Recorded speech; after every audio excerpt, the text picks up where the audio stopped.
Bismillahirrahmanirrahim. Assalamualaikum warahmatullahi wabarakatuh.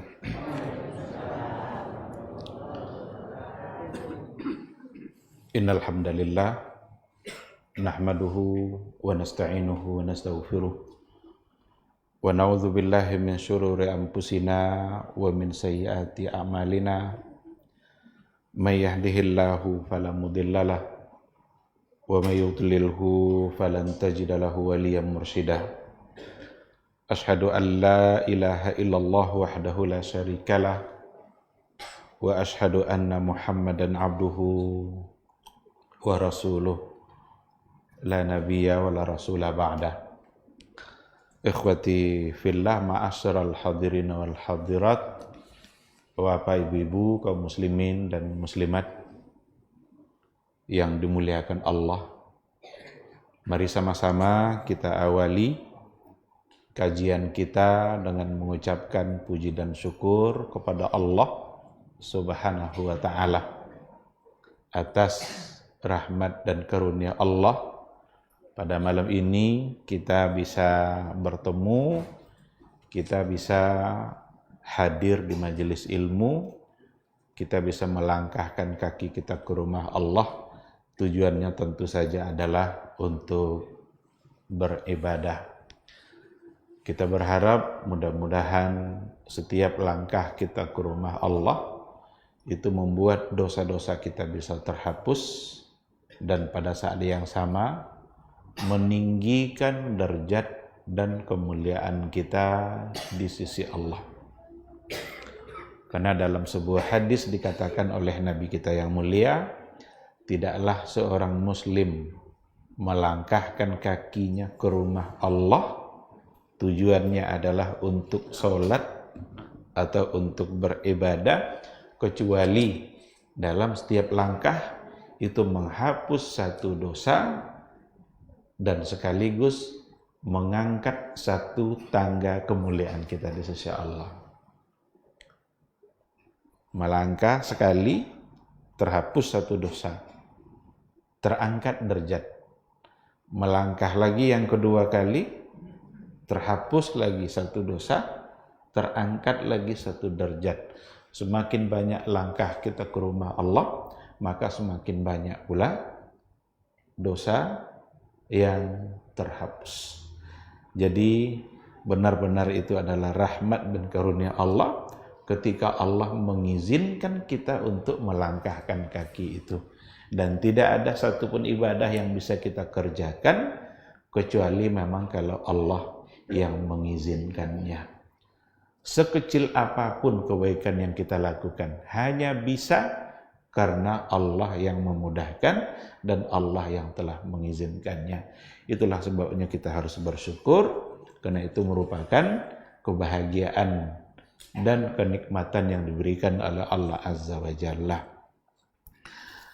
Ditambah dengan kita berada di majelis ilmu, orang-orang yang berada di majelis ilmu, orang-orang yang selalu mendapatkan doa-doa baik, doa-doa keampunan dari malaikat Allah, mereka diberikan ketenangan jiwa dan selalu diliputi oleh rahmat dan kasih sayang. Mudah-mudahan fadilah itu malam ini semua kita bisa mendapatkannya. Sama-sama kita juga harus berselawat dan salam untuk Rasul kita yang mulia, Nabi Muhammad sallallahu alaihi wasallam.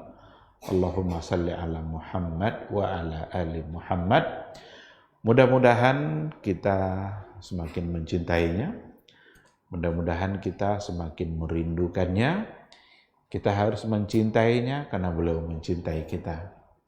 Kita harus merindukannya karena beliau memang sangat merindukan kita. Rasulullah sallallahu alaihi wasallam di akhir-akhir kehidupannya pada saat kritis justru yang diingatnya adalah kita. Yang diingatnya adalah umatnya. Itu bukti nyata, bukti konkret cinta beliau kepada umatnya. Kita berharap cinta tidak bertepuk sebelah tangan, tapi harus kita balas dengan cinta yang sama, Dan kita insya Allah dengan itu akan mendapatkan cinta Allah dan sekaligus mendapatkan keampunan dari Allah Subhanahu wa Ta'ala.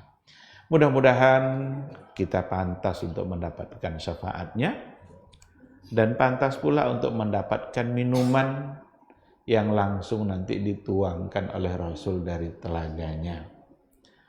Ada hadis kata Rasul, ana faratukum fil haud. Saya mendahului kalian nanti, saya tunggu-tunggu kalian di telaga.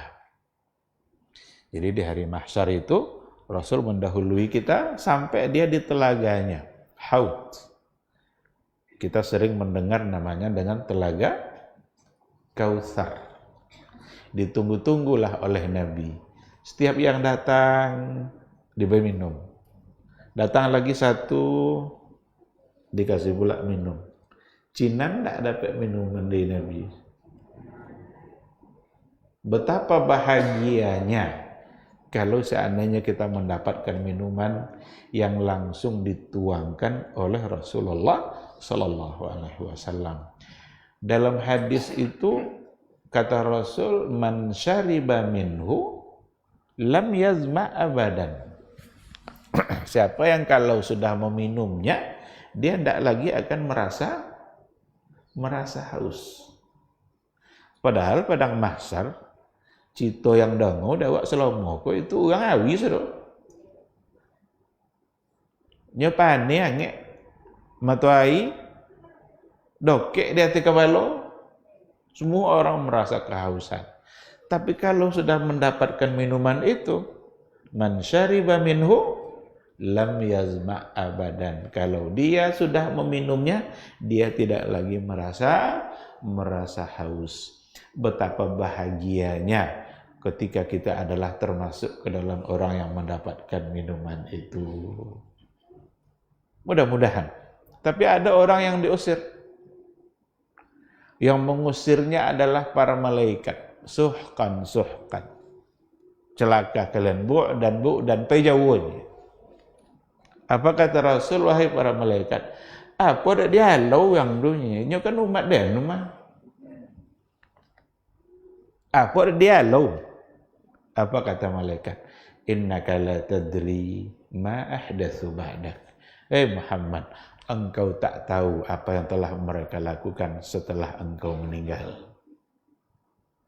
Jadi tidak tahu Nabi itu apa yang dibuat oleh umat setelah dia meninggal. Siapa yang dua itu? Yang pertama al-murtaddin, orang-orang murtad, orang-orang yang tinggal agama Nabi itu berpaling dari agama Nabi. Kalau lah berpaling dari agama Nabi, tidak pantas juga dapat minuman dulu. Nyendak menjadi bagian dari umat Nabi. Murtad nomor umat. Lah kalau tidak dapat. Itu yang pertama. Yang kedua, dijelaskan dalam penjelasan hadis itu, orang-orang yang merubah-rubah agama setelah meninggalnya Nabi. Berarti tidak setia dengan yang diajarkan oleh Nabi, tapi diubah-ubah. A-nya Nabi, B-nya. Duanya Nabi, P-nya.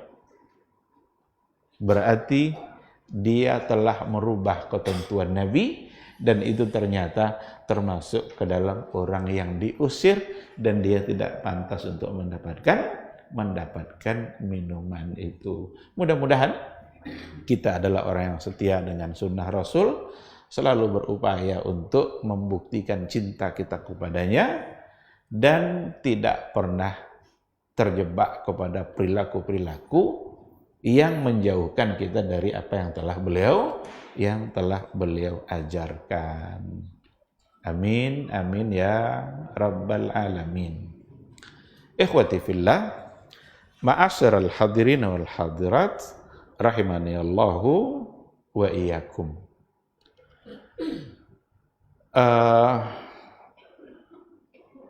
Tema kita pada malam hari ini adalah agar Ramadan kita lebih bermakna. Supaya Ramadan kita lebih bermakna. Ramadan itu tidak hanya sekedar rutinitas tahunan, datang tiap tahun, pilot tiap tahun, tanpa makna. Tidak bisa macam itu. Bagaimana Ramadan kita memang harus benar-benar bermakna. Saya tidak akan bicara panjang-panjang, karena ini sebenarnya mengulang-ulang. Kau kan tiap tahun dia ulang-ulang makan. Asal anak tiba Ramadan dulu ada tarhib Ramadan. Apa arti tarhib Ramadan? Tarhib itu sama aja marhaban ni kan, selamat datang. Marhaba bik. Kalau orang Arab marhaba biknya, ayo selamat datang. Disambut dengan senang hati. Berarti ada kerinduan. Lalu tanya sono awak, iyo rindu datang Ramadan? Benarkah kita merindukan datangnya Ramadan itu? Itu janjian tak awak sukunya datang. Makan tak boleh, minum tak boleh, segala tak boleh. Kalau tak ada Ramadan, buat makan ke siang. Akhirnya datang Ramadan tak boleh. Benarkah kita merindukannya? Atau kok iyo suka ke Ramadan tu? Apanya Ramadan itu yang kita suka? Apakah yang disukai dari Ramadan tu jalan-jalan sore?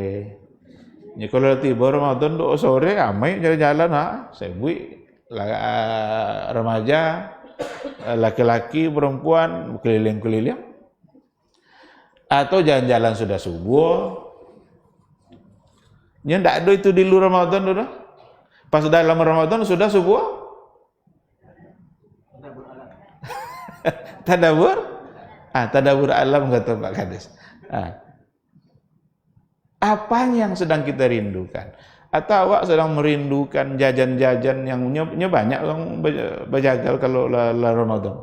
Sepanjang jalan dulu cindu apa segala macam, pilih lah. Di luar Ramadan kadang tidak ada tu. Apanya yang sedang kita rindukan?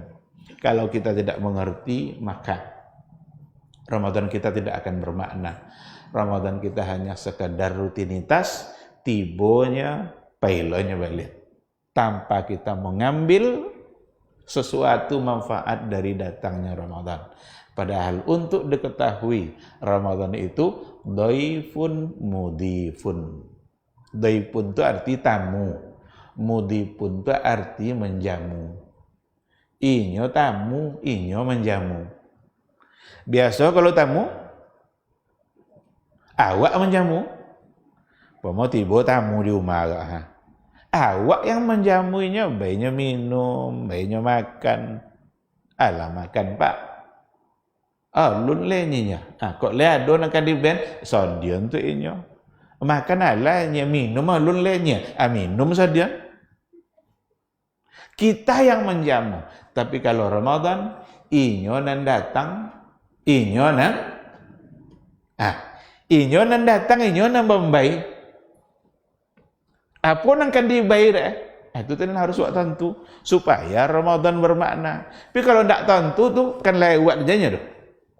Rutinitas. Bahkan ada orang yang tidak berubah kepribadiannya setelah Ramadan, atau dalam Ramadan tidak ada nambah ubah dari dirinya. Al-Quran tidak bertambah banyak hanya baca, solat tidak bertambah banyak, sedekah tidak bertambah banyak. Kalau seandainya ada orang yang bacaan Qurannya dalam Ramadan tidak lebih banyak daripada di luar Ramadan lebih payah lah untuk lebih banyak. Seandainya orang dalam Ramadan tidak lebih banyak solatnya lah, ya dalam Ramadan kan ada tarawih semua kan, di jam tarawih kadang main badminton. Ya kalau tidak dalam Ramadan itu bertambah. Di luar Ramadan itu kan lebih payah. Kenapa demikian? Ramadan adalah suasana. Ramadan adalah keadaan di mana semua orang termotivasi untuk memperbanyak ibadah. Kok Quran dalam di masjid itu tidak cukup itu sudah sebanyak itu kalau dalam Ramadan. Nyo sudah sembahyang zuhur, tidak makan tuh kadang orang dah. Kalau di luar Ramadan Sudah salat zuhur, semua orang ingin cepat-cepat keluar. Apa itu? Nyemahkan. Kalau dalam Ramadan enggak. Quran mengingatkan dalam persoalan ini. Saya ingin bicara dalam dua hal saja. Pertama, bagaimana kita menyambutnya dan bagaimana kita mengisinya. Contoh apa menyambui? Contoh apa? Maisi. Kalau paham buat nan dua tu, itu dimudahkan awak ada Allah Ta'ala untuk melaksanakan. Bersyukurlah kepada Allah, itu sungguh nikmat yang luar biasa. Poin pertama, menyambut Ramadan. Contoh apa awak menyambut? Kemuliaan sebuah ibadah itu ada pada tiga hal. Yang pertama, kemuliaan disebabkan oleh masa. Itu yang disebut dengan syarafuz zaman. Syarafuz zaman, kemuliaan disebabkan oleh waktu. Mana yang lebih afdal dalam berdoa? Sepertiga malam terakhir atau di waktu lain? Yang lebih afdal? Sepertiga malam terakhir. Apa yang membuat dia menjadi lebih mulia? Zaman. Masa. Waktu. Jadi waktu-waktu tertentu ditetapkan oleh syariat Islam melalui Nabi kita, ada masa-masa yang diatur oleh agama, dia menjadi masa yang mulia. 10 atau 9 hari Arafah, 9 Zulhijjah, itu menjadi hari yang sangat ditakuti oleh syaitan. Apakah sama hari itu dan hari-hari yang lain? Tidak. 10 malam terakhir Ramadan ada pula namanya Lailatul Qadar. Semua itu menjadi satu bentuk kemuliaan, menjadi mulia dia. Kenapa mulia? Syarafuz zaman. Dan kemuliaannya tidak ada pada waktu-waktu yang lain. Nah, oleh karena itu, yang pertama, kemuliaan sebuah ibadah ditentukan oleh zaman. Yang kedua, ditentukan oleh tempat, makan, syaraful makan. Jadi ada syarafuz zaman, ada syaraful makan. Kemuliaan disebabkan waktu, kemuliaan disebabkan tempat. Tempat umpama Makkah, Masjidil Haram dengan Masjidin Nabawi. Itu dua tempat di mana beribadah di situ tidak sama dengan ibadah tempat lain. Apa yang menyebabkan dia berbeda? Tempat. Dan ini tentu saja Rasul yang memberikan penjelasan-penjelasannya. Karena dalam hadis dikatakan sholat di masjid Nabi itu pahalanya sebanyak 1000. Sekali sholat pahala 1000. Kalau sholat di Masjidil Haram 100.000. Kalau sholat di Masjidil Aqsa 500. 3 makan, 3 tempat yang di situ ada syaraf, di situ ada kemuliaan.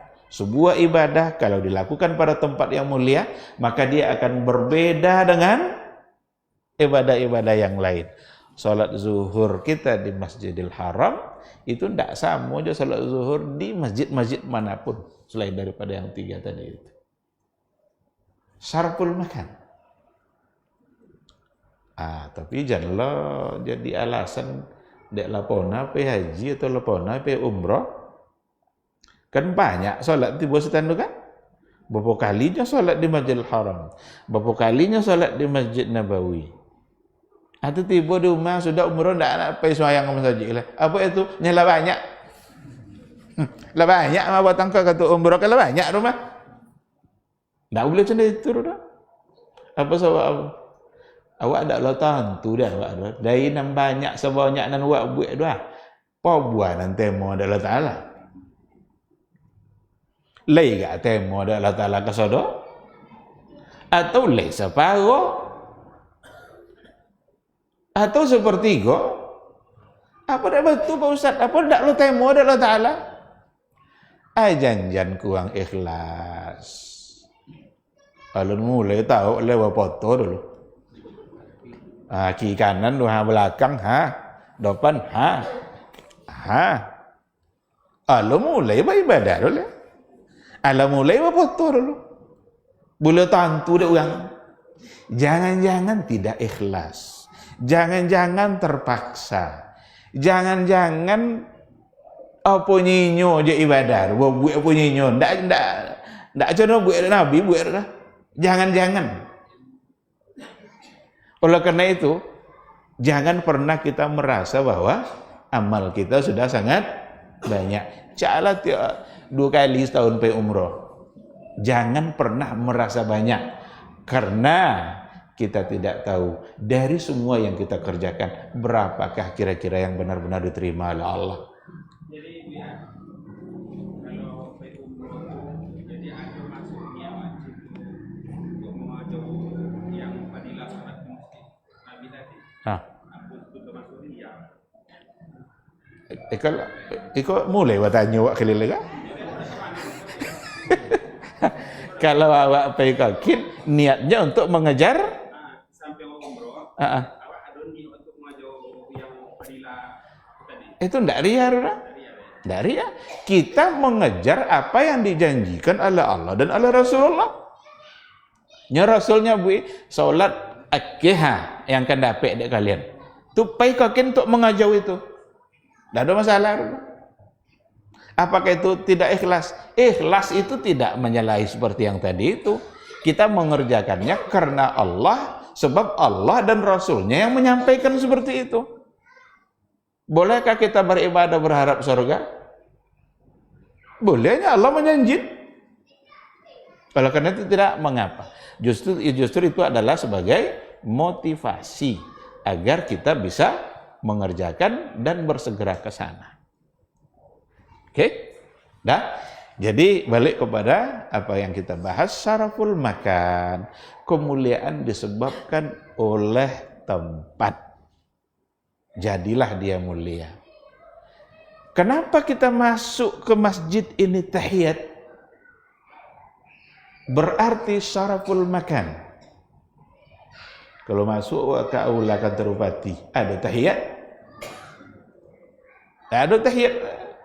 Sengaja aku tahiyat aula akan terupati, tak ada. Berarti mana yang lebih mulia, masjid atau sana? Syaraful makan. Kemuliaan yang disebabkan oleh tempat. Ada di antara ibadah-ibadah, dia menjadi mulia pada tempat-tempat tertentu. Yang ketiga, syaraful insan. Kemuliaan disebabkan oleh manusia. Aduh ke awak saudara, karena kita adalah umat Nabi Muhammad sallallahu alaihi wasallam, dan umat Nabi Muhammad itu dalam Al-Qur'an dikatakan kuntum khaira ummatin ukhrijat linnas. Kalian ini adalah umat terbaik. Umat terbaik. Bagaimana keutamaan umat terbaik itu? Dia yang akan pertama masuk surga. Belum akan masuk surga umat manapun. Umat Nabi mana saja belum akan masuk surga sebelum umat Nabi Muhammad sallallahu alaihi wasallam sudah mulai memasukinya, dan yang pertama kali akan masuk menginjakkan kakinya di surga adalah Rasulullah sallallahu alaihi wasallam. Syaraful insan. Kalau wak buat nanti yo tadi, syaraful zaman, syaraful makan, syaraful insan. Yang mana kikio masuk Ramadan? Waktukah, tempatkah, atau al-insan? Ada pada syaraful zaman, masa. Seandainya ada orang yang dimudahkan oleh Allah untuk umroh dalam Ramadan, jadilah umroh terbaik dia. Kenapa? Karena bergabung di situ syaraful zaman dengan syaraful makan. Zamannya Ramadan, makannya Masjidil Haram, Masjidil Nabawi. Jadi kalau ada orang yang dimudahkan oleh Allah untuk berumrah dalam Ramadan, itu luar biasa. Maka sosak Masjidil Haram itu kalau dalam Ramadan. Sedangkan di luar Ramadan penuh cuma, apalagi dalam Ramadan. Kenapa demikian? Orang ingin mengejar fadilah. Tapi kalau syaraful makan, tidak ada orang disarah. Lebih banyak piti bisa paikian, dapat adanya syaraful makan. Tapi untuk syaraful zaman yang namanya Ramadan, tidak perlu piti dah, nyinyo datang. Ala datang nyinyo ke awak, tu tidak kan awak pedulim. Kalau syaraful makan kan jodoh jago kan? Banyak piti ada, kok le kayu, le banyak sawit bisa. Baiklah kian. Bagi yang dimudahkan oleh Allah, syukuri itu. Tapi Ramadan tidak memerlukan biaya apapun. Apa sebab? Inyo datang menemui awak. Inyo mampu jambau tu. Kan tadi dhaifun mudhif, tamu yang menjamu. Inyo datang ke jambau makan lainnya. Tu ndak kan buat makan. Nak galapuang situ, nak apa segala macam. Dosa. Ramadan membawa keberkahan. Itulah sebabnya orang-orang dahulu dikatakan dalam berbagai referensi, orang-orang pada masa tabi'in 6 bulan sebelum masuk Ramadan, doanya adalah, ya Allah, panjangkan umur kami sampai masuk Ramadan. Setahun itu dibagi 2, jadi yang lainnya 6 bulan sebelum, 6 bulan sesudah. 6 bulan sebelum Ramadan, doa mereka apa? Ya Allah, panjangkan umur kami agar bisa memasuki Ramadan. 6 bulan. Kalau 6 bulan kan Ramadan itulah berdoa, nampak enggak kerinduannya di situ? Ada sesuatu yang sedang ditunggu. Gembira dalam menunggunya itu. Nyokan banyak dibuat doa. Coba yang kalau awak menunggu keluarga pulang haji, apa yang kita lakukan? Bawa umbul-umbul, bawa bekat warna-warni, kadang berbana lo bagai entah apa lah fungsi berbana enggak jalan udah, tapi kadang bersambut dengan sudah itu. Apa dia betul? Ada kegembiraan, ada yang diharapkan. Asal tidak ada sejadah jadi lanangnya. Kalau balik banyak membawa hadiah doa. Kok labi sejadah ada ndak ayo zam-zam. Bisa juga minum atau korma dapat 2-3 buah. Ada yang sedang ditunggu, maka kerinduannya luar biasa. Sekarang ketika Ramadan yang mendatangi kita, jauh lebih daripada itu yang dia bawa. Itulah sebabnya kerinduan orang-orang dulu benar-benar ditengokkannya dengan cara berdoa sebelum sampai Ramadan. 6 bulan sebelum Ramadan dia doanya itu. 6 bulan setelah Ramadan apa doa? 6 bulan setelah Ramadan doanya adalah, ya Allah, terimalah amal-amal kami selama bulan Ramadan. Jadi terbagi 2 lah setahun itu. 6 bulan sebelum, 6 bulan sesudah. Sebelum dia berdoa. 6 bulan sebelumnya doa. Ya Allah, panjangkan umur kami. Ini tidak ada awak yang bisa menjamin umur sampai Ramadan. Kau awak yang hadir kini kan? Tidak ada satupun yang bisa menjamin apakah dia akan sampai nanti masuk Ramadan sekarang atau tidak. Tidak ada satupun. Oh, dah muda Pak Ustaz, sehat. Banyak orang muda dah lupa orang tua. Awak nak tengok orang tua jodohkan pai, lamu. Semua ada di tangan Allah Subhanahu wa taala. Maka perlu berdoa. Ya Allah, panjangkan umur kami sampai masuk Ramadan dan beri kami taufik. Bantu kami untuk melaksanakan ibadah-ibadah selama Ramadan. Sambut dengan baik, sambut dengan gembira. Kalau kita bawa kepada kajian fikihnya, tentu ada masalah-masalah dalam menyambut Ramadan. Bagaimana caranya, kapan kita memulai Ramadan. Nah, terlepas nanti dari perdebatan-perdebatan, karena kalau kajian-kajian fikih kan cenderungnya nanti kepada berbagai pendapat-pendapat para ulama. Umpama, Pak Ustadz, Ramadan soal pakai ru'yah atau pakai hisab? Itulah mulai pakai ru'yah. Apakah pakai ru'yah ataukah pakai hisab? Karena kalau pakai hisab, ada pengumuman gini, bahwa kita Ramadannya hari Senin. Karena di situ ada satu keputusan berdasarkan hisab, wujudul hilal. Adanya bulan. Tapi ternyata kalau kita kembalikan kepada apa yang ada pada hadis Nabi, persoalannya bukan adanya, tapi imkanur ru'yah. Mungkinkah dilihat atau tidak? Maka yang jadi patokan oleh pemerintah kita, nampak tidak hilal itu nanti. Kalau sudah nampak, meskipun hanya di satu titik, dan disumpah orang yang melihat itu bisa menjadi patokan untuk menetapkan mulainya ibadah puasa. Tapi kalau seandainya tidak ada satu titik pun yang terlihat, tidak ada satu titik pun yang terlihat, karena ada ratusan titik se-Indonesia untuk ru'yatul hilal, untuk melihat anak bulan. Kalau seandainya tidak, maka berarti belum. Kalau sudah, berarti sudah ada anjuran untuk berpuasa. Karena berdasarkan kepada hadis Nabi, sumu li ru'yatihi wa aftiru li ru'yatihi. Fa in ghumma 'alaikum faqdiruhu salasina.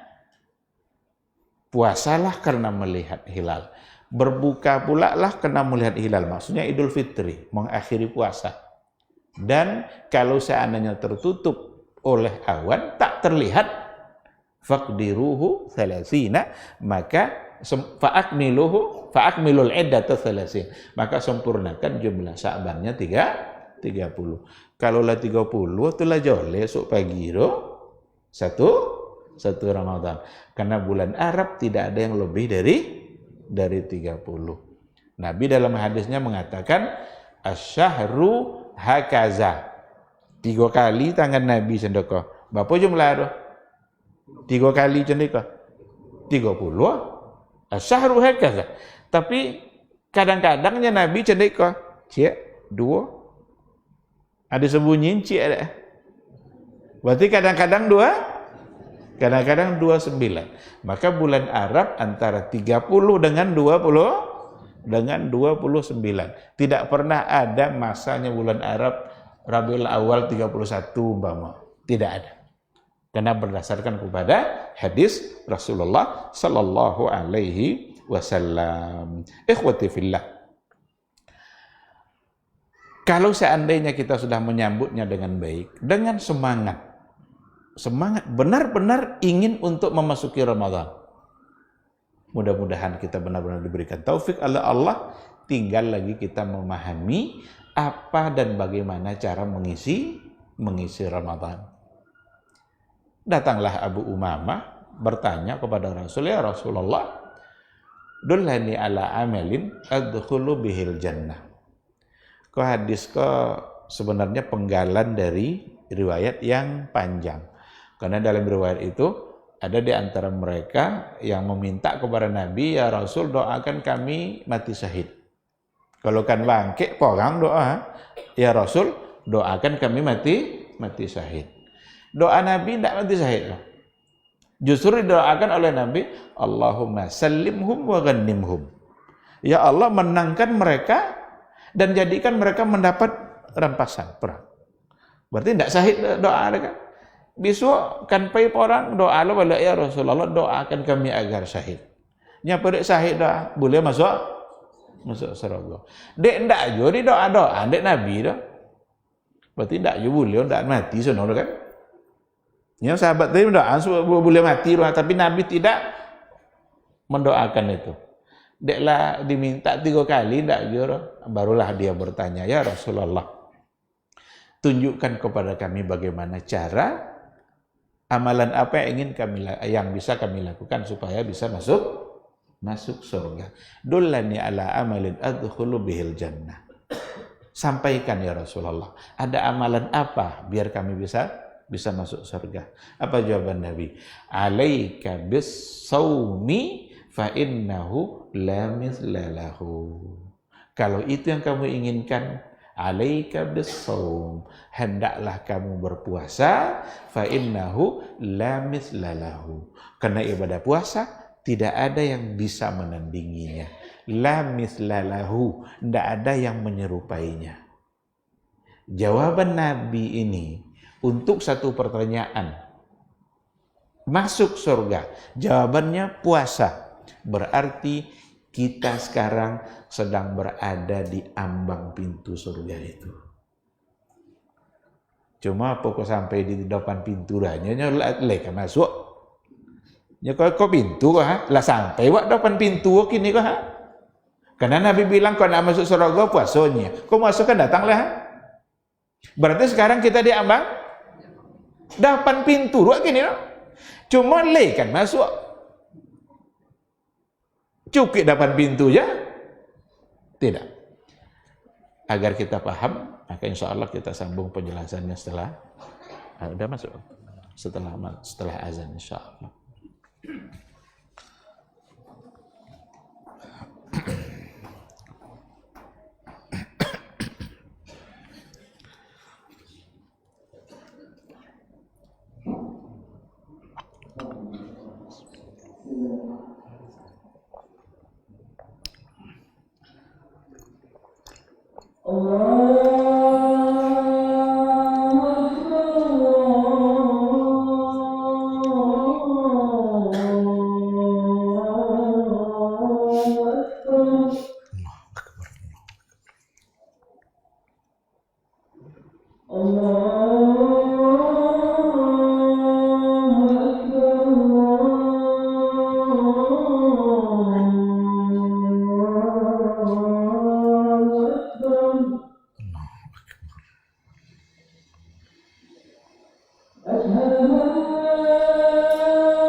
Bismillahirrahmanirrahim. Alhamdulillah wassalatu wassalamu ala Rasulillah wa ala alihi wa sahbihi wa mawala.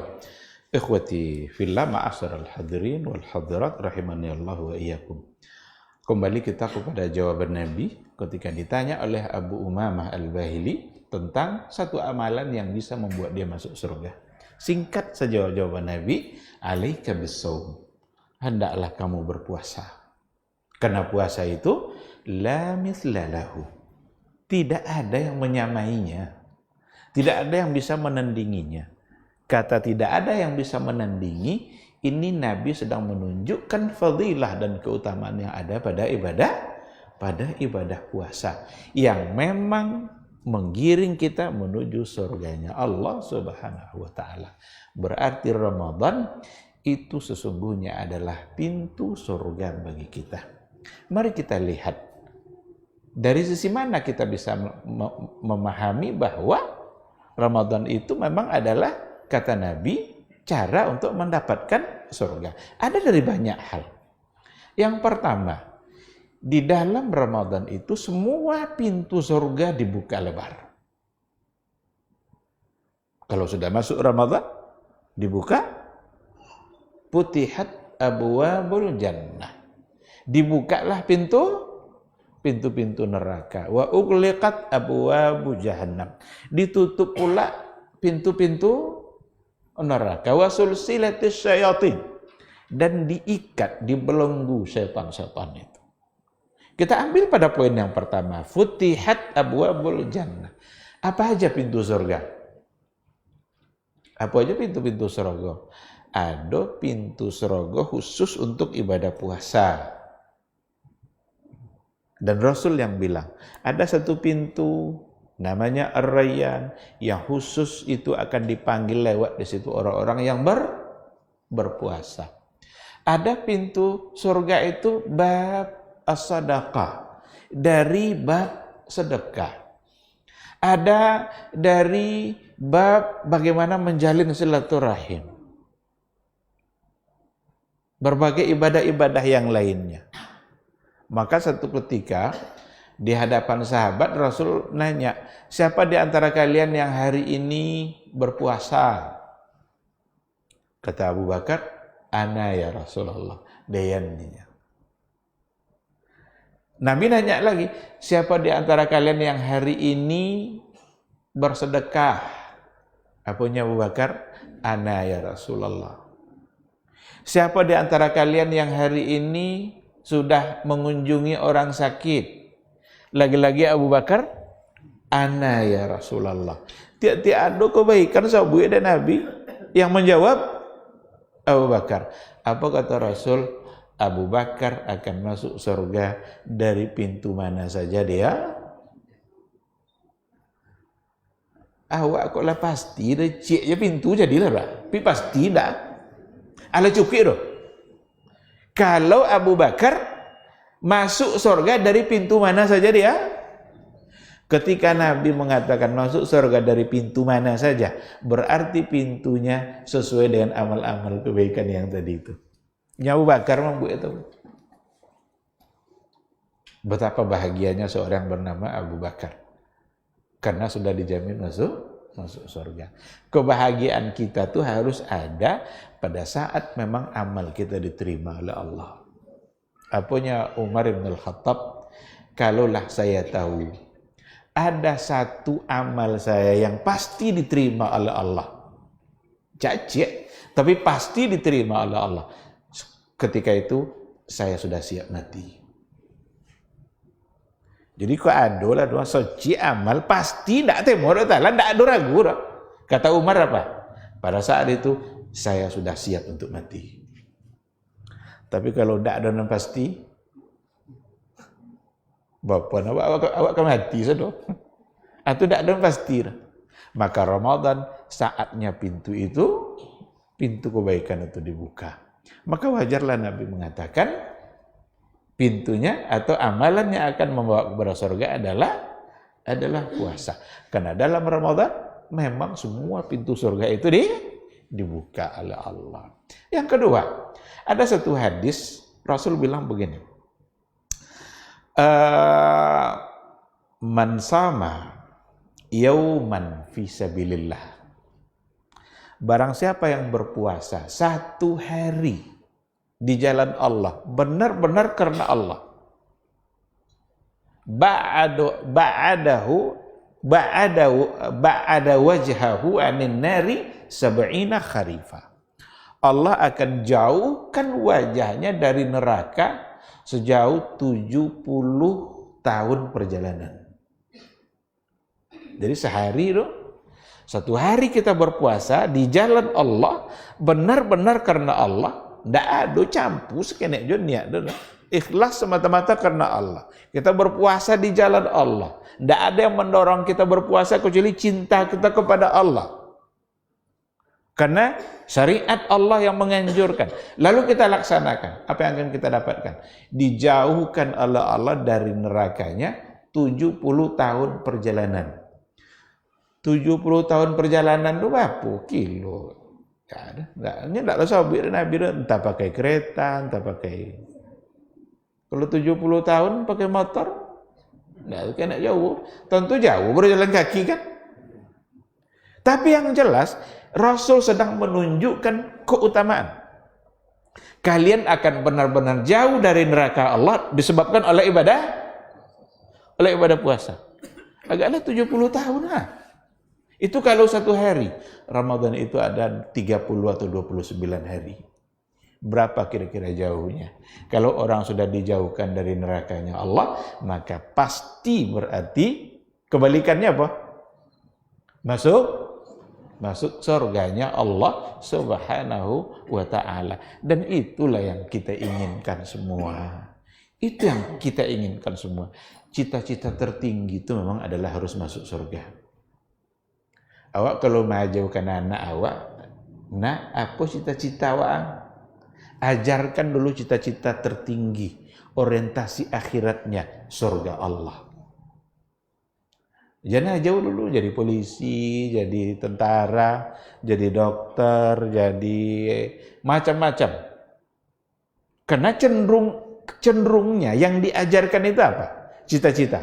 Untuk persoalan dunia yang singkat. Jangan pastinya kadang. Tapi sudah diajarkan semua bentuk dunia ke dia. Jauh lah isu tak apa. Tapi sebelum itu semua, yang harus ditanamkan adalah cita-cita tertinggi masuk surga. Itu tenan ibu adik sahabat dulu itulah Bu Mama tadi bertanya. Bahkan sebelumnya minta doakan agar mati syahid. Berarti mati diminta ada kan tapi syahid. Cuma Nabi tidak doa deh itu dah. Nabi doa monang deh, monang. Lo tahu dalam peperangan. Tapi akhirnya baru dia tanya, apa amalan bisa masuk surga saya? Jawabannya puasa. Nah berarti ikhwati fillah, ibadah Ramadan benar-benar akan menggiring kita masuk surga. Orang-orang masuk surga, orang-orang yang amalnya lebih banyak daripada dosa. Orang-orang masuk surga, orang-orang yang sudah diampuni oleh Allah Subhanahu wa ta'ala. Bukankah hadis-hadis mengatakan seperti itu? Man sama Ramadana imanan wa ihtisaban ghufira lahu ma taqaddama min dzambi. Ada lagi hadis yang kedua, man qama Ramadana imanan wa ihtisaban ghufira lahu ma taqaddama min dzambi. Samujung. Ada lagi hadis yang ketiga, lebih khusus, man qama lailatal qadri imanan wa ihtisaban ghufira lahu ma taqaddama min dzambi. Jadi kalau sama itu di siang hari, qama itu di malam hari. Jadi barang siapa yang berpuasa berarti urusannya siang. Man qama Ramadan, siapa yang menghidupkan malam berarti itu amal malam. Ujungnya sama, ghufira lahu ma taqaddama min dzambi. Apa yang dapat wak simpulkan di situ? Berarti detik-detik Ramadan siang malam adalah keampunan. Cak siang, cak malam. Semua akan berujung pada ghufira lahu ma taqaddama min dzambi. Itu tidak akan masuk surga kalau Allah mengampuni. Maka wajar para ulama memberikan penjelasan. Ketika Nabi mengatakan la misla lahu, tidak ada yang menyamainya. Tidak ada yang menyamainya dalam hal apa? Saya coba membaca dalam beberapa referensi, saya menemukan bagaimana penjelasan para ulama tentang makna la misla lahu tadi itu. Tidak ada yang menyamainya. Dalam hal apakah? Di antaranya la misla lahu fi raf'id darajati wa takfiris sayyi'at. Tidak ada yang menyamainya dalam hal mengangkat kemuliaan kita dan menghapus semua kesalahan-kesalahan. Tidak ada yang menyamai Ramadan. La mislalahu fi tazkiyatin nufus. Tidak ada yang menyamainya dalam hal tazkiyatin nufus, dalam hal menyucikan jiwa. La mislalahu fi islahil qulub. Tidak ada yang menyamainya dalam memperbaiki hati kita. Ramadan akan benar-benar membersihkan hati kita. Benar-benar akan dibersihkannya kalau kita memanfaatkan ibadah Ramadan itu sebaik mungkin. Kenapa dikatakan bahwa hati yang rusak itu banyak yang bisa menyebabkan mengurangi pahala-pahala puasa. Hati yang rusak kok banyak kojo, benci, iri, nyebut-nyebut orang. Apa pangkal itu? Itu tidak di lidah aja. Lidah tidak akan ngomong kalau tidak datang dari hati. Karena hati ini bagaikan raja. Raja di tubuh kita ini itu adalah hati. Raja itu biasanya memerintahkan. Apa yang diperintahkan raja itu yang dilakukan oleh rakyatnya. Oleh karena itu, tingkah kita keseharian itu gambaran dari hati. Ketika ada orang yang tingkahnya selalu buruk, berarti hatinya buruk. Karena itu semua adalah perintah dari hati. Mata yang memandang, dorongan dari hati. Lidah yang berucap, dorongan dari hati. Kalau seandainya orang hatinya baik, maka semua itu akan bisa terpelihara. Lidah akan bisa dia jaga. Dia tidak akan mengucapkan hal-hal yang memang terlarang atau tidak dibenarkan oleh agama. Kalau memang hatinya bersih, hatinya baik. Oleh karena itu, ibadah puasa adalah ibadah yang memang akan membersihkan hati itu. La misla lahu fi kasratis sawab. La misla lahu fi kasratis sawab. Tidak ada yang menandinginya dalam hal banyaknya pahala. Banyaknya pahala dalam Ramadan. Makanya amal-amal Ramadan itu semuanya menjadi amal unggulan. Sekarang saatnya kita untuk memilih apa amalan unggulan yang bisa kita andalkan di sisi Allah sekarang ini. Coba tanya diri kita masing-masing. Seandainya kita mati hari ini, apa amalan unggulan yang bisa kita andalkan di hadapan Allah? Sudahkah ada? Adakah sholat? Adakah baca Quran? Adakah sedekah? Adakah silaturahim? Adakah saling menasehati? Itu semua ibadah. Sudah adakah yang kita andalkan? Kalau Abu Bakar Allah tadi masuk surga dari pintu mana aja. Kita sekarang ini, apa kira-kira yang mau kita banggakan di hadapan Allah? Kalau belum, dalam Ramadan memang semua itu terbuka. Karena hendaknya memang fakta. Hendak sodo amal gawak dimudahkan oleh Allah Ta'ala. Ada orang yang dimudahkan oleh Allah dalam beramal umpamanya puasa. Banyak puasa sunatnya, tapi kurang dari sisi sedekah. Ada di antara orang yang dimudahkan oleh Allah untuk memperbanyak amal dari sisi sedekah. Bisa kene lo puasa-puasa sunatnya. Ada di antara orang dimudahkan oleh Allah untuk beribadah dalam bentuk memperbanyak bacaan Al-Quran. Hampir tiap minggu tamat dia khatam dia Quran tu. Tetapi tidak pula dimudahkan dari sisi yang lain. Ini fakta. Cuma awak ada ndak kira-kira yang dimudahkan oleh Allah Ta'ala? Ya sudah mudahnya, cuma awak leomo. Semua mudah, ndak ada ibadah yang menyulitkan kita. Mana yang paling mudah kita lakukan? Itulah seharusnya yang kita kejar terus. Mungkin dari sisi sedekah, dari Pak Ustaz yang untuk makan payah mah boleh naik keninya Pak. Mau kan? Boleh naik Ustaznya minyak lado naik sedonya walaupun kami nak bersedekah. Oke, dari sisi itu. Itu yang lain? Enggak tahu. Mustahil tidak ada. Ada sesuatu yang kita dimudahkan oleh Allah Subhanahu wa taala dalam melakukannya. Kalau memang ada peluang-peluang kebaikan itu di hadapan kita dimudahkan untuk melakukan sesuatu, berarti Allah sedang menginginkan kita untuk melakukannya. Dan dalam Ramadan semua pintu itu terbuka, semua kebaikan itu ada. Tinggal lagi kita yang harus memburu masa, berkejar waktu, bagaimana kita berlomba-lomba dalam melakukan semua kebaikan-kebaikan yang sudah disediakan oleh Allah. Karena itu bagaikan jamuan yang harus kita santap. Jamuan kok dulang mau ada jamuan dalam. Sekarang kita berlomba-lomba untuk menikmati jamuan itu. Kalau benar-benar kita memasuki bulan Ramadan. Seandainya benar-benar Allah mengizinkan kita masuk bulan Ramadan, itu adalah bagaikan bonus bagi kehidupan kita. Bonus kehidupan kita ada pada bulan Ramadan.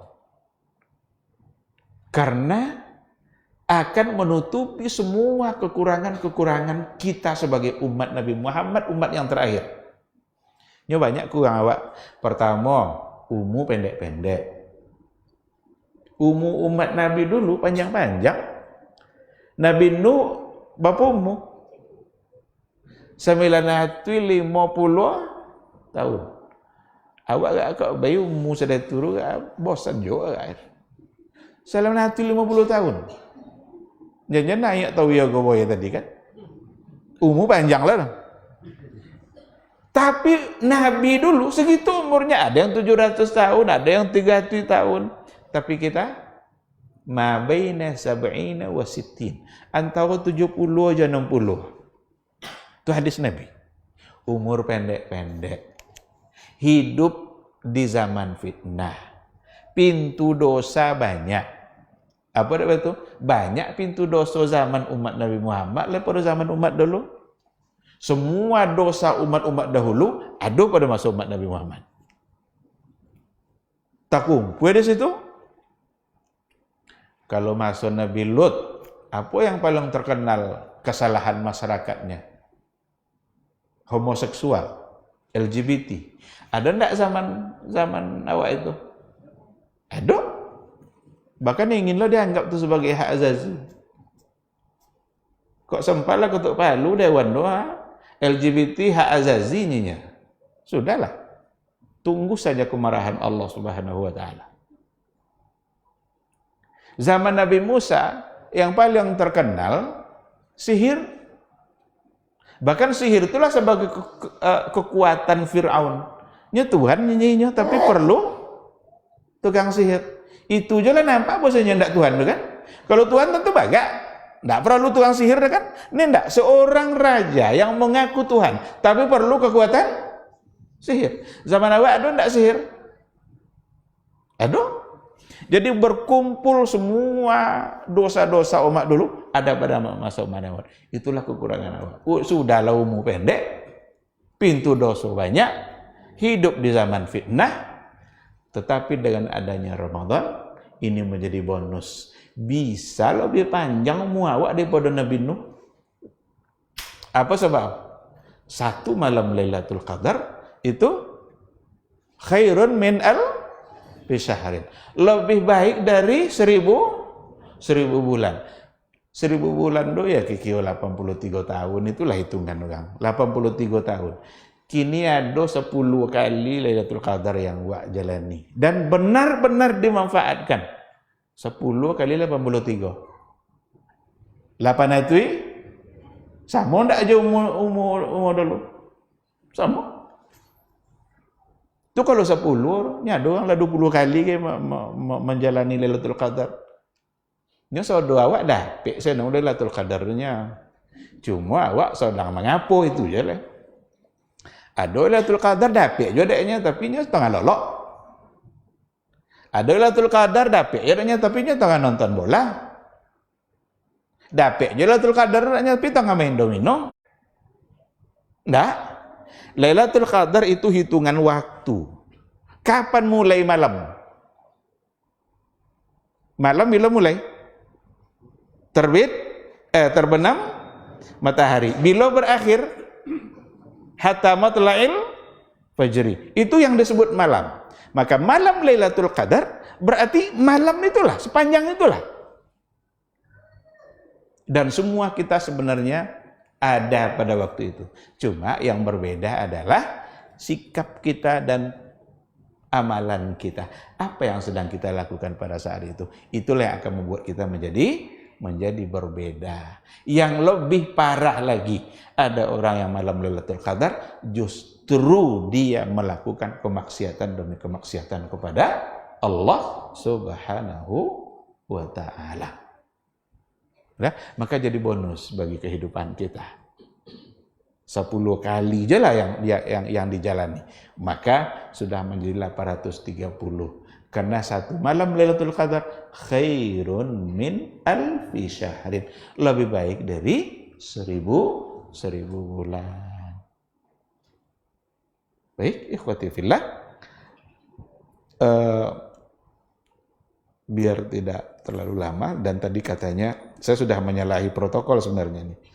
Karena kata protokol tadi setelah azan harus bertanya jawab. Tapi sudah lama setelah azan baru mulai tanya jawab.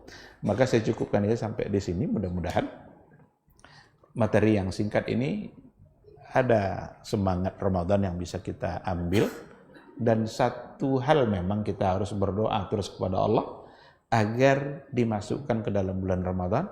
Bukan sekedar dimasukkan, tapi diberikannya taufik dan inayahnya di dalam memanfaatkan waktu-waktu Ramadan. Ya kok sampai mulai Ramadan tuh tidak ya amalnya cuma itunya.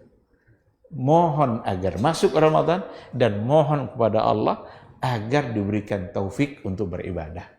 Karena tidak ada satupun ibadah yang bisa kita lakukan kecuali atas izin Allah Subhanahu wa taala. Kita bisa ke masjid itu karena Allah yang memudahkan. Kita bisa sholat berdiri itu karena Allah yang memudahkan. Ada orang yang sudah tidak bisa berdiri lagi. Tapi sholatnya duduk. Duduk itu pun kalau sudah dimudahkan akan menjadi nikmat tersendiri. Karena ada orang yang sudah terbaring tidak lagi bisa duduk. Nah, oleh karena itu perlu kita memandang dari sisi ini, harus bersyukur kepada Allah dalam keadaan apapun, karena memang dimanapun kita berada, di situ ada nikmat dan karunia Allah Subhanahu wa taala. Terima kasih. Kita akan bertanya jawab. Kalau memang ada hal-hal yang perlu didiskusikan, dipersilahkan.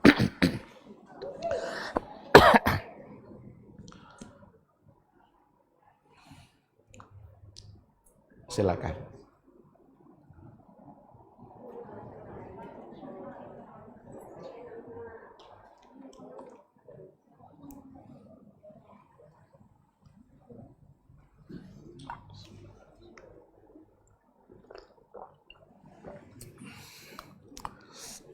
Tidak ada?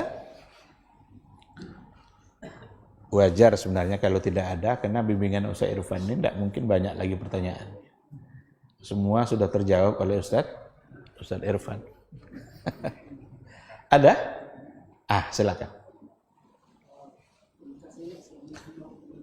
Waalaikumsalam warahmatullahi wabarakatuh.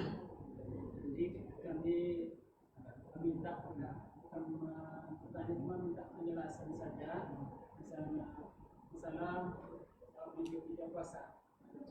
masalah Pidia puasa. Iya. Di dalam kajian fikih itu dibahas oleh para ulama tentang uzur syar'i dalam meninggalkan puasa. Uzur syar'i, ada uzur-uzur tertentu di mana kita boleh untuk tidak berpuasa atau malah terlarang berpuasa. Ada orang yang dalam keadaan haid, terlarang dia untuk berpuasa. Ada orang yang dalam keadaan sakit, yang kalau puasa juga dia mungkin akan merepotkan dia, boleh tidak berpuasa. Ada orang yang safar itu menjadi alasan untuk tidak berpuasa. Puasa yang sama pada hari yang lain. Faman kana minkum maridan aw ala safarin fa'iddatun min ayyamin ukhar. Kalau seandainya kalian safar, kalian sakit, tidak bisa berpuasa, tidak apa-apa, boleh tidak puasa. Fa'iddatum min ayyamin ukhar. Tapi diganti pada hari-hari yang lain. Diganti dengan puasa yang sama. 5 potong tidak puasa, 50 ganti. 10-nya tidak puasa, 10 ganti. Itu cara pertama. Cara kedua, tidak semua orang yang bisa mengganti dengan puasa. Umpama lanjut usia itu sedangkan potangnya nyelah tidak bisa puasa, itu kan disuruh ganti je puasa isu lah biola tuanya pada potang lah. Maka solusinya tidak dengan berpuasa. Atau ada istilahnya al-maradul mutmin, sakit di mana sakit itu tidak pernah botol lamunya sakit tidak sehat. Kalau ditunggu untuk berpuasa, kemungkinan dia tidak akan sehat. Maka boleh juga dengan bukan mengganti. Kalau tidak mengganti hari puasa, dengan cara apa? Disitulah masuk cara kedua, yaitu fafidiyatun ta'amu miskin. Memberi makan, memberi fidyah dalam bentuk makan bagi fakir miskin. Memberi makan ada 2 kemungkinan. Kita yang memang menanggung makannya, atau awak bayinya untuk membeli makan. Fafidiyatun ta'amu miskin. Bagaimana dan berapa? Kalau umpamanya utang puasanya 30 hari, nyonya tua selama 30 hari itu, berarti dia memberi makan pula sejumlah hari yang dia tinggalkan. Umpama 30 hari, 30 fakir miskin. Bisa dimasak nasi, undang ke rumah, suruh makan sebanyak-banyak, sepueh-pueh. Atau bonya ke restoran, suruh makan, bayun di awal. Berarti makan. Karena intinya ada pada makan. Bolehkah diganti dengan pitih? Umpama tidak sempat buat masak anda. Kayak pitih. Pasti untuk makan deh. Hah? Makanya yang lebih tonang itu memang yang membuat awak yakin adalah dengan cara fafidiyatun ta'amu miskin. Fidyah dalam bentuk memberi makan fakir miskin. Itu yang membuat kita lebih nyaman pasti suruh. Tapi kalau umpama di umpama kok enggak untuk makan, padahal memang fidyah itu adalah untuk makan. Nah, berapa jumlahnya, segitu pula fakir miskin yang akan dia berikan. Sekira seperti itu. Wallahu subhanahu wa ta'ala alam.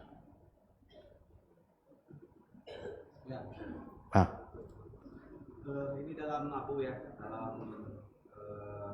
penerapan awak kan waktu kini wajah doa buka puasa Jadi diajarkan dulu dari orang tua awak ketika awak berbuka puasa tuh bawa malaikat sumtu. Kemudian atau sahabat goma kan seperti itu.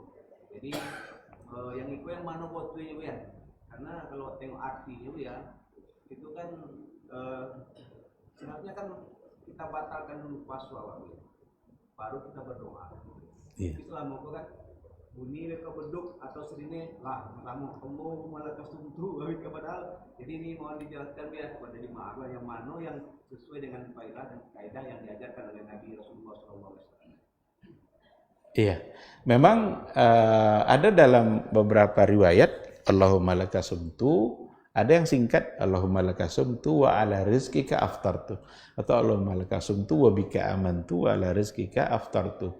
Menurut penjelasan ulama-ulama hadis, riwayat yang itu tuh dikatakan sebagai riwayat yang dhaif, tidak sampai ke tingkat sahih. Sedangkan yang dhahaba dhama'u wa batallatil uruqu wa thabatal ajru insyaallah, sebenarnya juga ada titik lemahnya, cuma lebih kuat dari yang sebelumnya, dan pengamalannya perlu diketahui. Karena kalau kita tengok dhahaba dhama'u wa batallatil uruqu wa thabatal ajru insyaallah, telah basah kerongkonganku. Zahaba dhama, telah hilang rasa haus, telah basah kerongkongan, wa thabatal ajru insyaallah, dan semoga pahalanya ditetapkan. Maka sebenarnya kalau ditengok redaksi tadi, kita membacanya setelah kita bahwa bismillah minum, ambil korma atau ambil cindu, ambil apa segala macam. Setelah itu zahaba dhama, hilang rasa dahaga, basah kerongkongan. Nyo telah basah. Labi cindu dua kali lo coba sana, enggak mungkin kan? Wa batallatil uruq, basah kerongkongan. Kalau dari segi makna sebenarnya memang setelah kita meminum dan membukakan puasa kita.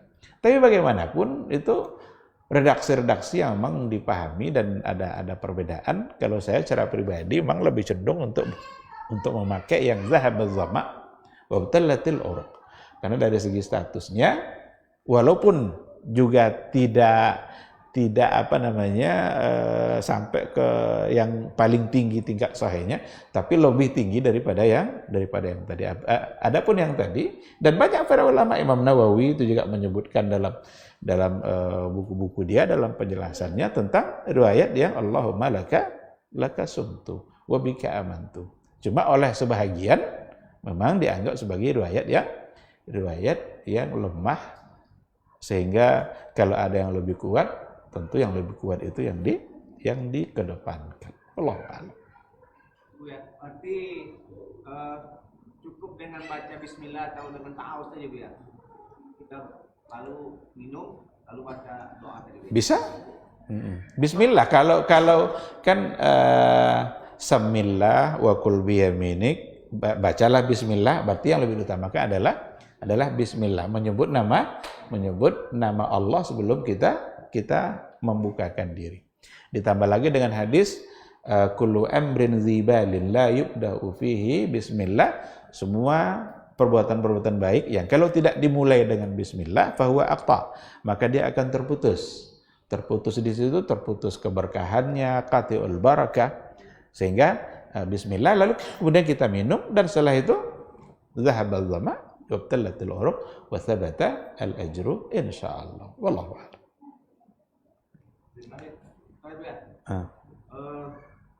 Dalam penetapan awal Ramadan Bu ya, jika ada pemerintah Bu ya, yang Muhammadiyah ada pemerintah, ada dua tadi Bu ya, ada istilahnya hisab apa Bu ya? Hisab dan ru'yah. Hisab dan ru'yah Bu ya. Itu mana yang lebih utama Bu ya? Kemudian kalau Bu ya yang mana? Ahad atau Senin Bu ya?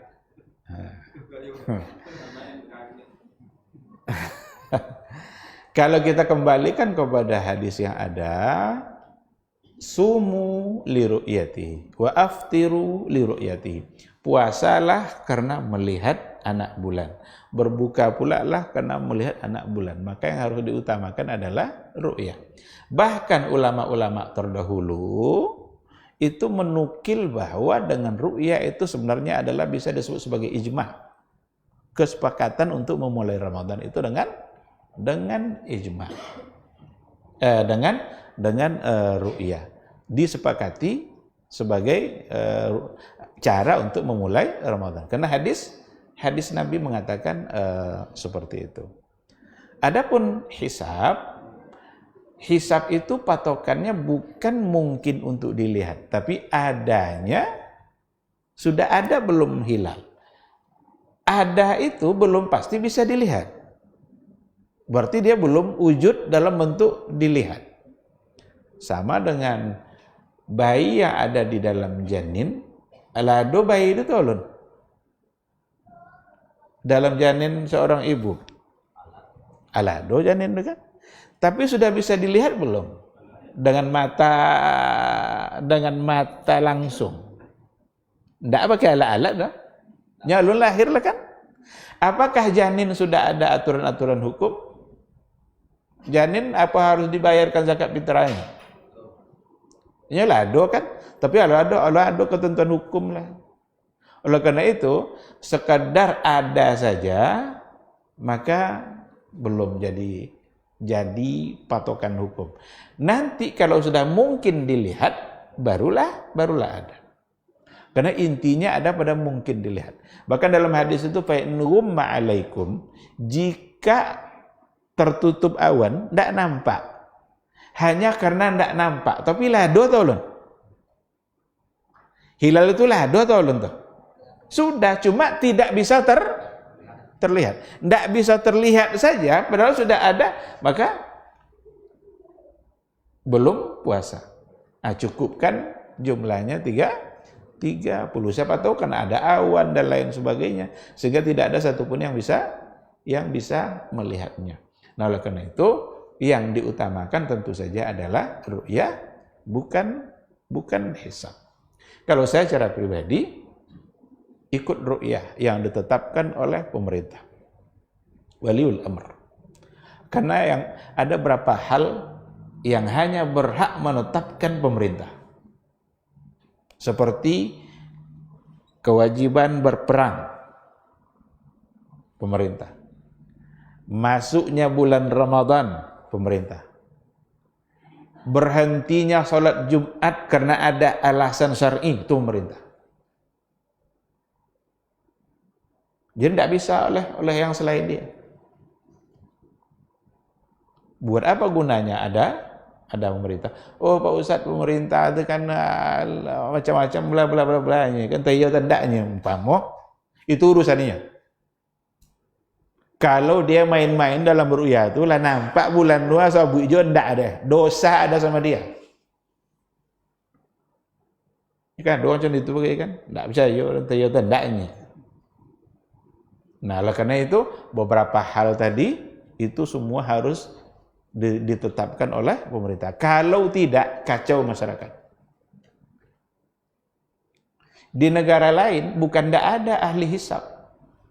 Jangan sangka tidak ada ahli hisab di Arab Saudi.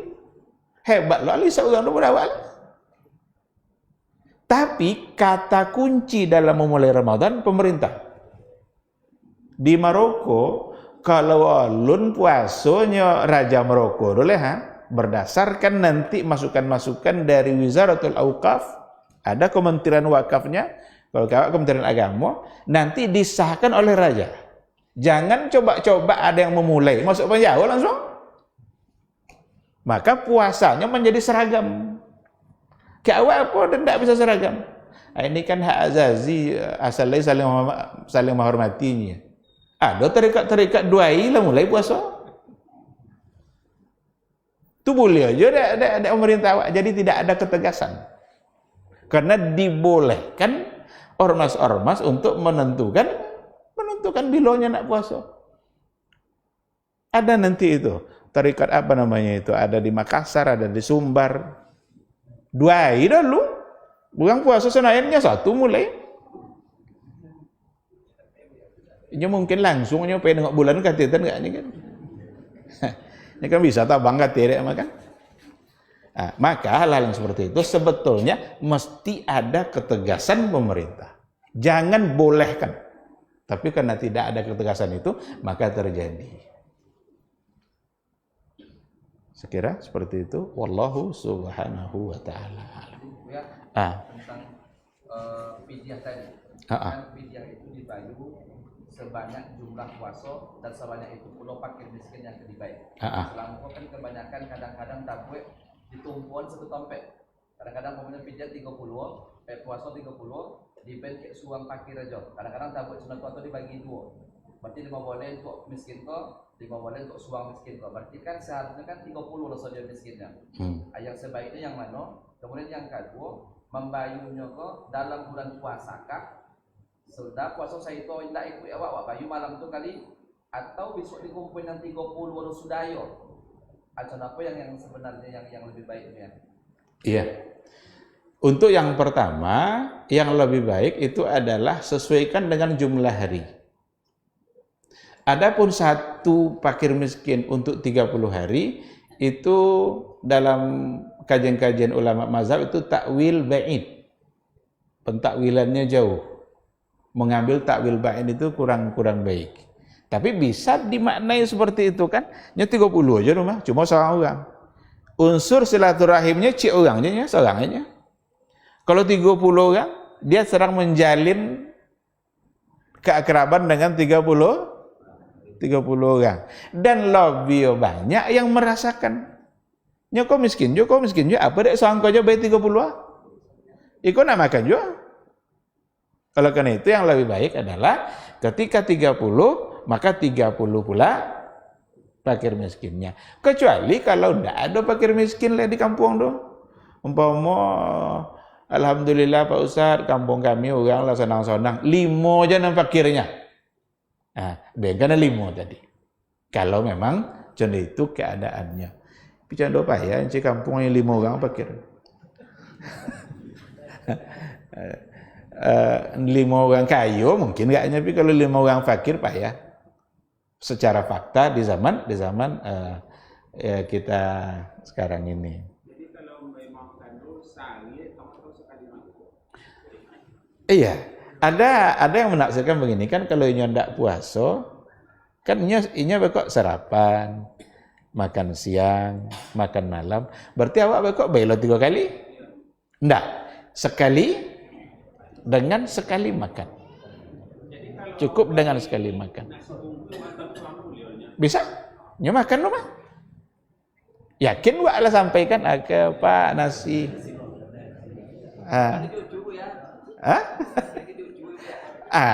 Ajalah. Nya cucu nak makan juga. Langkah 2 apa tadi? Di Bayu Bilo. Apakah nonton malam tadi? Enggak mesti. Tapi kalau dia mau lakukan itu, bisa. Adole bagaimana? Nya kan lah tua malah jauh 30 aja kan enggak bisa. Dari awal Ramadan lah bayu kali 30 deh. Nya enggak juga bisa aja dorong. Sebaiknya jangan lakukan itu. Apa itu? Dia membayar sesuatu sebelum waktunya. Salat alam tiba waktu lah. Jangan baik ke umum tidak sampai 30 hari. Memang akan menjadi satu kebaikan.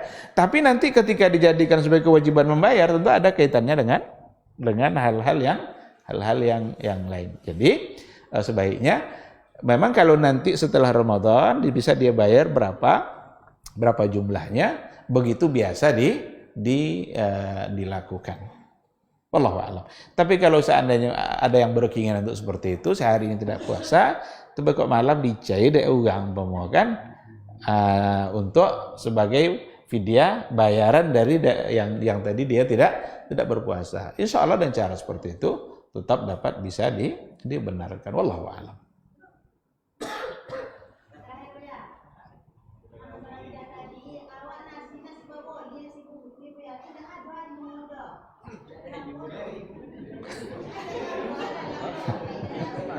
Atau cakik tu kan bukan. Itu cakik apa aja.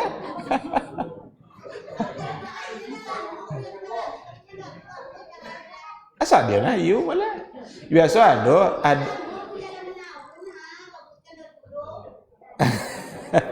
biasa kalau boleh nasi bungki tu ada teh goyang biasa dia.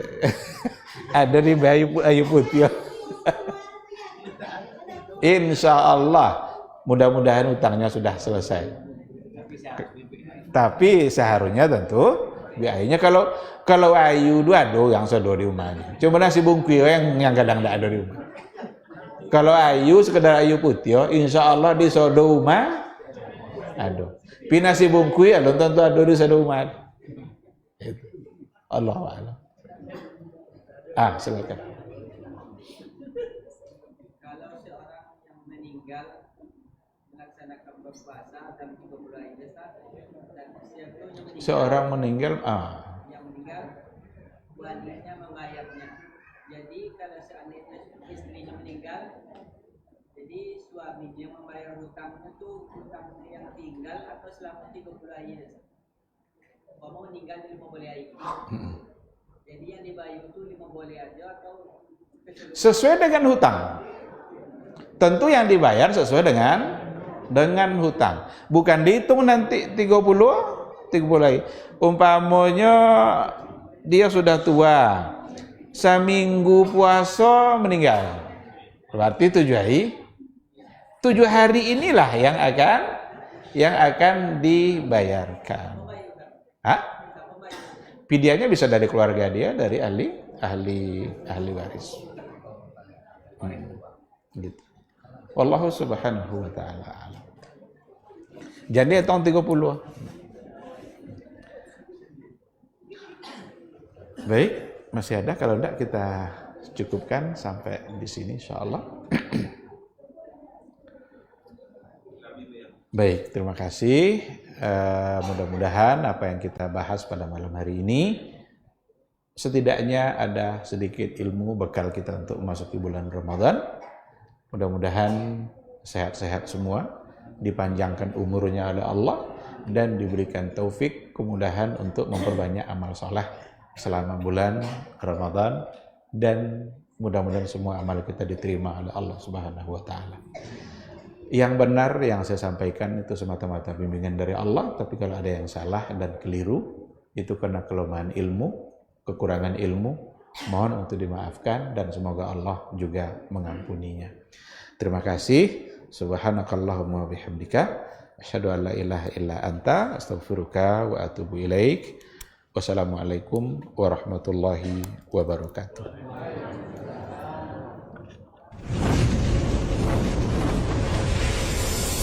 Baba TV Sunnah, belajar agama baru alim.